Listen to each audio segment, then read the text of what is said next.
이 새벽에 주 앞에 나오신 분들을 진심으로 환영합니다. 찬송가 386장, 찬송가 386장 우리 찬양 드리겠습니다. 386장입니다. 찬송가 386장 찬양 드리겠습니다. 만세 반석 열린 곳에 내가 숨어 있으니 원수 마귀 손 못 대고 환난 풍파 없도다. 만세 반석 열린 곳에 내가 편히 쉬리니 나의 반석 구주 예수 나를 숨겨주소서. 죄에 매여 죽을 인생 편히 쉬기 바라니 주의 가슴 넓은 품에 내가 찾아 안기네. 만세 반석 열린 곳에 내가 편히 쉬리니 나의 반석 구주 예수 나를 숨겨주소서. 이 땅 위에 평안 없고 기쁜 일을 몰라도 주 예수의 참 사랑을 내가 이제 알았네. 만세 반석 열린 곳에 내가 편히 쉬리니 나의 반석 구주 예수 나를 숨겨주소서. 험한 풍파 지나도록 순풍으로 도우사 평화로운 피난처에 길이 살게 하소서. 만세 반석 열린 곳에 내가 편히 쉬리니 나의 반석 구주 예수 나를 숨겨주소서.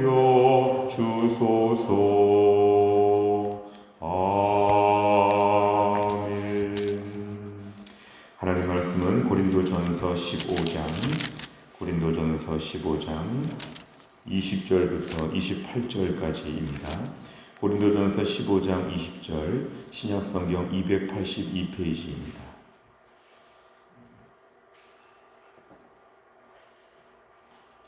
고린도전서 15장 20절부터 28절까지의 말씀을 좀 한 절씩 교독하시겠습니다. 제가 먼저 20절을 읽겠습니다. 그러나 이제 그리스도께서 죽은 자 가운데서 다시 살아나사 잠자는 자들의 첫 열매가 되셨도다. 사망이 한 사람으로 말미암았으니 죽은 자의 부활도 한 사람으로 말미암는도다. 아담 안에서 모든 사람이 죽은 것 같이 그리스도 안에서 모든 사람이 삶을 얻으리라. 그러나 각각 자기 차례대로 되리니 먼저는 첫 열매인 그리스도요 다음에는 그가 강림하실 때에 그리스도에게 속한 자요 그 후에는 마지막이니 그가 모든 통치와 모든 권세와 능력을 멸하시고 나라를 아버지 하나님께 바칠 때라. 그가 모든 원수를 그 발 아래 둘 때까지 반드시 왕노릇 하시리니 맨 나중에 멸망받을 원수는 사망이니라. 만물을 그의 발 아래에 두셨다 하셨으니 만물을 아래에 둔다 말씀하실 때에 만물을 그의 아래에 두신 이가 그 중에 들지 아니한 것이 분명하도다. 같이 읽습니다. 만물을 그에게 복종하게 하실 때에는 아들 자신도 그 때에 만물을 자기에게 복종하게 하신 이에게 복종하게 되리니 이는 하나님이 만유의 주로서 만유 안에 계시려 하심이라. 아멘. 오늘 본문의 말씀은 이 고린도전서 15장 부활장의 핵심적인 요절 말씀이 되겠습니다. 오늘 20절 말씀이 전체의 핵심적인 이야기입니다. 오늘 15장에서 많은 이야기들을 하고 있지만 예수님의 부활에 대한 얘기가 제일 중요한데, 당시 고린도 교회 안에서 사람은 죽으면 부활할 수 없다, 이런 대원칙을 가지고 그러므로 그리스도도 다시 부활하지 않았을 것이다. 그러므로 우리도 부활하지 않을 것이다. 이런 식의 나름대로 논리가 있었습니다. 예수님의 부활을 부정하는 것이죠. 그러나 오늘 20절에 보니까 매우 중요한 한 절입니다. 이제 그리스도께서, 이 그러나라고 하는 이야기는 바로 앞에 있는 것처럼 부활이 정말 없다고 하면, 세상이 전부라고 하면 우린 정말 불쌍하지 않겠느냐. 그러나 그렇지 않다. 그리스도께서는 죽은 자 가운데서 죽으신 지 사흘 만에 다시 살아나셔서 잠자는 자들, 죽은 사람들, 앞으로 죽을 자들, 잠자는 자들의 첫 열매, 첫 번째 스타트가 되었다는 것이죠. 그렇기 때문에 여기서 열매라는 말보다는 첫 번째란 이 말이 중요합니다. 첫 열매가 되셨기 때문에 예수 이후로는 두 번째 열매, 세 번째 열매, 열매들이 계속 이어지는 것처럼 우리도 부활한다는 뜻입니다. 예수 믿고 나서 이 땅에서 행복하게 살고 좋은 일 많이 하고 그냥 죽으면 되지 않겠느냐. 오늘도 부활을 부정하는 사람들은 이렇게 얘기합니다. 꼭 부활해야 되겠느냐. 행복하게 잘 살았고 이 땅에서 축복받았고 또 착하게 살았고 의미 있게 살지 않았느냐. 자유주의 신학자들은 부활을 부정하면서 이런 식으로 얘기합니다. 하지만 성경은 그렇지 않습니다. 오늘 보니까 첫 열매가 되신 예수님, 이제 우리도 부활한다는 것이죠. 기본적으로 기독교는 부활의 종교입니다. 십자가의 종교이자 부활의 종교가 우리 기독교의 핵심이라고 볼 수 있습니다. 21절과 22절에 보니까 이제 아담과 예수님을 비교하고 있습니다. 사망이 한 사람, 아담으로 말미암았는데 죽은 자의 부활도 한 사람, 예수 그리스도로 말미암는다. 아담 안에서 모든 사람이 죽었다. 결국 아담 안에서 모든 사람들이 어떤 죄와 죽음의 공포 가운데서 온갖 종류의 악한 본성을 가지고 평생을 죽는 것처럼 살다가 죽게 되는 이 비참한 운명이었지만 그리스도 안에서, 참 중요한 말입니다. 그리스도 안에서 다른 종교, 다른 가능성은 하나도 없습니다. 유일하게 그리스도 안에서 모든 사람이 이때 삶은 영원한 삶을 얻는다는 것이죠. 정말 진정한 삶을 그리스도 안에서만 얻게 된다는 유일한 그리스도 구원자를 강조하고 있습니다. 23절에 보면은 각각 차례대로 된다는 것은 각각의 순서가 있다는 것인데요.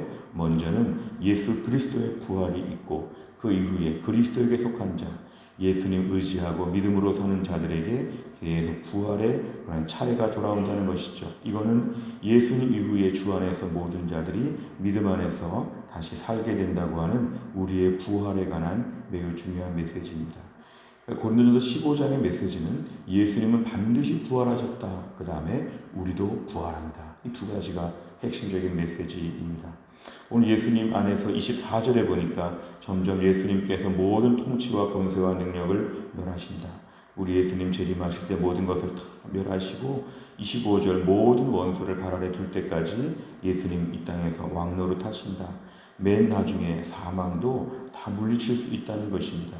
흔히 사람들이 생각할 때 죽음이라고 하는 공포, 죽음이라고 하는 실존은 어떻게 할 수 없다고 하지만 우리 예수 안에서는 이것도 극복되어질 수 있다는 것을 얘기합니다. 죽음을 두려워하지 않는 것은 죽음조차도 우리가 승리할 수 있다는 것이죠. 27절에 보면 모든 만물을 그 발 아래 둔다. 예수님의 권세와 능력, 그 만물 가운데 위에 계신 예수 그리스도의 권세와 능력, 오늘 28절에 보니까 만물이 그에게 복종한다. 그리고 아들 자신도 예수 그리스도도 하나님 앞에서 복종하게 된다. 결국 예수님의 권세와 능력을 오늘 얘기하면서 모든 통치와 권세와 능력이 다 예수님 밑에 있고 또 예수님은 하나님 밑에 계시다고 하는 이것을 얘기하면서 예수님의 그 복종, 우리들의 복종 이런 것들을 오늘 본문에서 강조하고 있습니다. 내용과 자를 보시면 첫째, 바울은 그리스도의 부활이 잠자는 자들의 무엇이 되셨다고 설명합니까? 20절과 23절에 보면은 공통적으로 등장하는 말이 있습니다. 첫 열매라는 말이 등장합니다. 첫 열매. 첫 열매가 되셨기 때문에 결국에는 우리도 다음 열매 중에 하나로 우리까지도 부활할 수 있다. 이게 바로 우리 부활에 대한 확신입니다. 두 번째로 보면 모든 원수가 예수님의 발 아래 복종할 때 예수님께서는 무엇을 하십니까? 모든 원수, 모든 만물이 다 예수님께 복종하는데 예수님께서도 하나님 앞에 복종하게 하신다는 것입니다. 결국 예수님도 복종하는, 순종하는 모범을 보여주신다는 것입니다. 모든 권세와 능력을 갖고 계신 예수님이 하나님 앞에서 복종하신다. 오늘날 우리 신앙생활의 가장 중요한 부분을 오늘 강조하고 있습니다. 세 번째를 보면 예수님께서는 왜 모든 원수를 발 아래 두신 후 자신도 하나님께 복종하십니까? 결국 예수님께서는 복종하면서 모범을 보여주시는 것이죠. 예수님도 복종하면서 하나님 안에 거하시려고 하시는 것입니다. 복종하게 할 때 그 안에 거한다. 너희가 내 안에 거하면, 거한다는 말은 사실은 복종한다는 뜻이죠. 예수님도 하나님 앞에 복종하며 하나님 앞에서 그 은혜 안에 거하신다는 걸 보면 오늘 우리도 예수님께 복종하고 하나님께 복종하는 것이 너무 중요합니다. 우리가 오늘 신앙생활하면서 우리의 부활, 또 우리의 영광, 천국을 생각하지만 우리 신앙의 칼라에 있어서 복종이 중요합니다. 복종. 신앙은 다른 말로 하면 복종, 순종이라고 할 수 있습니다.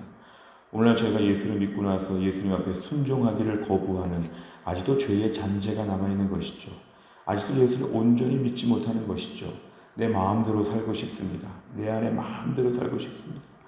예수님 안에서의 순종을 거부하는 것, 내 안에 마음껏 살고 싶은 마음. 그런데 오늘 본문에 의하면 만물은 다 예수님 밑에 있고 예수님은 스스로 하나님 밑에 계셔서 이 복종하는 이 구조를 보여주고 있습니다. 그렇다면 우리도 만물 안에 포함되어 있기 때문에 우리도 예수님께 복종하는 것이 너무 당연하다는 것입니다. 우리가 오늘 신앙생활 하면서 얼마나 복종하려고 하십니까? 하나님 말씀을 매일매일 듣는데 그 말씀에 매일매일 복종하려고 우리가 얼마나 결단합니까? 하나님 말씀을 때로는 좋아하는데 복종하지 않는 어떤 외국에 있는 선교사님들은 한국교회를 이렇게 평가합니다. 말씀을 사랑하는데 복종하지 않는다. 어느 목사님의 설교 잘하고 어느 말씀이 좋고 말씀에 대한 많은 이야기를 하는데 가만히 보니까 순종하지는 않는다. 우리가 어느 목사님, 어느 교회, 어느 많은 이야기를 하면서도 결국에는 순종하지 않는 말씀 생활이 얼마나 약한지를 우리에게 보여줍니다. 하나님 말씀은 오늘도 복종해야 됩니다. 말씀이 좋다 안 좋다보다는 순종하는가 안 하는가 이게 더 중요한 것입니다. 하나님 오늘도 내 안에 죄성이 숨겨져 있는데 반골 기질이 있습니다. 일단 한번 거부하고 보는, 일단 한번 내가 판단해 보는, 일단 한번 내가 더 위에 있는 것처럼 한번 우겨보는 반골 기질들이 저희 안에 있습니다. 이 반골이라고 말의 뜻은 뼈가 거꾸로 솟아있는 걸 반골이라고 합니다. 내 안에 오늘도 믿음 생활하면서 이런 것들이 다 녹아지고 부서져야 됩니다. 오늘도 예수님 권세 밑에 있는 제가 예수님 말씀에 복종하겠습니다. 예수님도 하나님께 복종했는데 제가 오늘도 하나님 앞에 온전히 복종하겠습니다. 철저하게 오늘도 제가 순종하는 삶을 살겠습니다. 우리가 이걸 결단해야 되는 게 오늘 말씀에서 중요합니다. 그리스도의 부활과 우리의 부활을 생각하면 우리의 존재는 이 땅의 많은 사람들과는 구별된 존재가 되었습니다. 그렇다면 그 구별되었다고 하는 증거는 철저하게 복종하는 것으로 세상 앞에 드러나야 합니다. 내가 예수님 정말 믿는가? 내가 정말 부활을 확신하는가? 복종해야 됩니다. 복종해야 됩니다. 부활을 확신할수록 더 복종해야 됩니다. 이 부활이라고 하는 것은 단순히 생명 연장, 생명이 불멸한다, 이러한 식의 그런 말이 아니라 복종하는 가운데 그리스도를 인정하고 하나님을 인정하는 것이 우리에게 매우 중요합니다. 그래서 우리가 오늘도 하나님 앞에 철저하게 복종하게 해주시고 예수 안에서 새롭게 살게 된 삶은 복종하는 삶으로 살겠습니다. 이런 다짐이 있어야 됩니다. 네 번째를 보면 모든 원수를 굴복시키시고 스스로 하나님 안에 계시려는 예수님을 보며 무엇을 느낍니까? 우리 예수님께서도 하나님께 복종하게 하셨다고 오늘 28절에서 말씀하고 있습니다. 내가 그동안 하나님 말씀 앞에서 내가 순종하지 못하는 부분들을 몇 가지 한번 정리해 보시기를 바랍니다. 그리고 아직도 내 안에서 범죄한 본성대로 하나님 말씀을 자꾸 어기려고 하는 습관이 있다면 오늘 이 부분을 회개하는 것이 필요합니다. 하나님 말씀 그동안 배운 거 많이 배웠습니다. 그 배운 말씀들 앞에서 복종하는 삶을 살도록 하여 주시고 고질적으로 버리지 못하는 불순종의 항목들 리스트를 한번 적어보고 이것들을 오늘 다시 한번 진지하게 회개하고 새롭게 출발하게 하여 주옵소서. 우리가 정리하는 시간이 필요하겠습니다. 마지막 5번째를 보면 내 삶 가운데 하나님 앞에서 온전히 복종하지 못하는 부분이 있다면 무엇입니까? 하나님을 만유의 주로 모시면서 살기 위해 구체적으로 무엇을 결단하겠습니까? 오늘 말씀은 이것이 핵심입니다. 내가 오늘도 만유의 주, 세상 만물의 주인으로 하나님을 모시며 부활을 기다리게 하여 주옵소서. 죽음과 부활의 순간들이 앞으로 우리에게 올 때 그날들을 예비하면서 우리가 오늘도 복종하는 훈련들을 이 땅에서 감당하게 하여 주옵소서. 오늘도 내 안에 불신자의 특징, 불순종을 버리고 신자의 특징, 영적으로 모범생이 좀 되게 하여 주옵소서. 선생님 말씀하는 것을 그대로 따라하는 모범생처럼 이왕 학교 생활하는 것, 모범생으로 사는 것이 좋은 것처럼 이왕 신앙생활하는 것, 순종 훈련을 감당하여 하나님께 칭찬받는 것, 교회 앞에 덕이 되는 것, 이것이 우리에게 매우 중요합니다. 우리가 또 한 날을 살면서도 철저하게 육신을 쳐서 복종시키고 나긋나긋하게 하나님께 철저하게 복종하는 믿음의 삶으로 한 날을 감당할 수 있기를 간절히 바랍니다. 기도하겠습니다. 하나님 아버지 감사합니다. 이 새벽에도 하나님이 저희를 깨우시고 주 앞에 나와 기도하게 하신 하나님, 첫 시간을 주 앞에 바치며 하나님 말씀 붙잡고 기도합니다. 그리스도께서 죽은 자 가운데서 다시 살아나사 잠자는 자들의 첫 열매가 되셨다는 우리 예수님 부활에 대한 메시지를 들었습니다. 예수님이 부활하셔서 우리를 모든 죽음의 권세로부터 이기게 하여 주시고 우리도 부활할 수 있도록 은혜를 주심을 감사합니다. 무엇보다 허무한 세상 가운데서 이 땅이 전부가 아니라 영원한 하늘나라 천국이 기다리고 있다고 우리에게 말씀하여 주셔서 감사합니다. 그날의 모든 소망과 꿈을 가지고 그날이 오기까지 이 땅에서 철저하게 예수님처럼 복종하는 삶을 살게 하여 주시고 말씀 앞에 순종하며 철저하게 낮아지며 날마다 주님의 통치를 인정하며 말씀에 겸손히 순종하는 하나님의 사람들이 되게 하여 주옵소서. 부활의 날이 오기까지 순종의 삶으로 남은 날을 채워가게 하여 주시고 작은 일에 순종하며 꾸준히 순종하며 기쁨으로 순종하는 하나님 백성들 될 수 있도록 오늘도 우리를 붙잡아 주옵소서. 또한 날의 모든 일정을 하나님께 의탁합니다. 우린 연약하지만 성령님께서 우리 안에 내주하시면서 오늘도 우리를 강하게 붙잡아 주시어 어려울 때 승리할 수 있도록 축복하여 주옵소서. 모든 말씀을 예수님의 이름으로 기도하옵나이다. 아멘. 우리가 오늘 목요일이 되었습니다. 목요일마다 우리 교회는 100대 기도 제목 중에서 지역사회와 다음 세대를 위하여 기도합니다. 이 지역과 우리 자녀들 세대를 위하여 57번부터 70번까지 우리 기도 제목 붙잡고 꼭 기도해 주시기를 바랍니다. 주기도문 하겠습니다.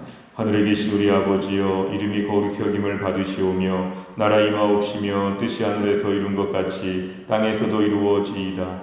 오늘날 우리에게 일용할 양식을 주옵시고 우리가 우리에게 죄 지은 자를 사하여 준 것 같이 우리 죄를 사하여 주옵시고 우리를 시험에 들게 하지 마옵시고 다만 악에서 구하옵소서. 대개 나라와 권세와 영광이 아버지께 영원히 있사옵나이다. 아멘.